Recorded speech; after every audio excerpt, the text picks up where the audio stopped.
ಶಾಲೆಗಳ ಮೇಲಿನ ಕ್ರಮವನ್ನು ಸರ್ಕಾರ ವಾಪಸ್ ಪಡೆಯಬೇಕು. ಎಂಕೆ ಲಮಾಣಿ 2024-25ನೇ ಸಾಲಿನ SSLC ಪರೀಕ್ಷೆಯಲ್ಲಿ ಕಡಿಮೆ ಫಲಿತಾಂಶ ಬಂದಿರುವ ಅನುದಾನಿತ ಪ್ರೌಢಶಾಲೆಗಳ ಮೇಲಿನ ಕ್ರಮದ ಆದೇಶವನ್ನು ತತ್ಕ್ಷಣದಿಂದಲೇ ಹಿಂಪಡೆಯಬೇಕೆಂದು ಶನಿವಾರ ಗದಗ ಜಿಲ್ಲಾಧಿಕಾರಿಗಳ ಮೂಲಕ ಮುಖ್ಯಮಂತ್ರಿ ಸಿದ್ದರಾಮಯ್ಯನವರಿಗೆ ಕರ್ನಾಟಕ ರಾಜ್ಯ ಮಾಧ್ಯಮಿಕ ಶಾಲಾ ನೌಕರರ ಸಂಘ ರಾಜ್ಯ ಘಟಕ ಹಾಗೂ ಜಿಲ್ಲಾ ಘಟಕದ ವತಿಯಿಂದ ಮನವಿ ಸಲ್ಲಿಸಿದರು.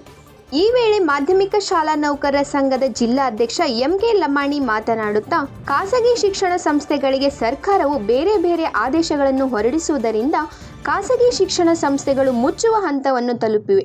ಹಿಂದಿನ ಇತಿಹಾಸವನ್ನು ಮೆಲುಕು ಹಾಕಿದಾಗ ಸರ್ಕಾರ ಮಾಡಲಾರದ ಶೈಕ್ಷಣಿಕ ಕ್ರಾಂತಿಯನ್ನು ಖಾಸಗಿ ಶಿಕ್ಷಣ ಸಂಸ್ಥೆಗಳು ಮಾಡಿವೆ ಎಂದು ಹೇಳಿದರು.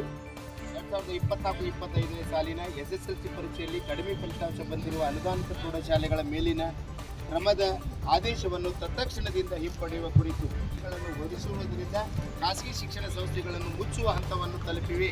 ಹಿಂದಿನ ಇತಿಹಾಸವನ್ನು ಮೆಲುಕು ಹಾಕಿದಾಗ ಸರ್ಕಾರ ಮಾಡಲಾರದ ಶೈಕ್ಷಣಿಕ ಕ್ರಾಂತಿಯನ್ನು ಮಾಡಿ ಸರ್ವರಿಗೆ ಶಿಕ್ಷಣ ತಲುಪಿಸುವಂತಹ ಜವಾಬ್ದಾರಿಯನ್ನು ನೆರವೇರಿಸಿ ಸಮಾಜಕ್ಕೆ ಹಲವಾರು ಮಾನ್ಯರನ್ನು ಕೊಡಮಾಡಿದ ಖಾಸಗಿ ಶಿಕ್ಷಣ ಸಂಸ್ಥೆಗಳು ತಲುಪಲು ಸರ್ಕಾರದ ನೀತಿಯ ಧೋರಣೆಯಿಂದ ಮುಚ್ಚುವ ಹಂತವನ್ನು ತಲುಪಿವೆ.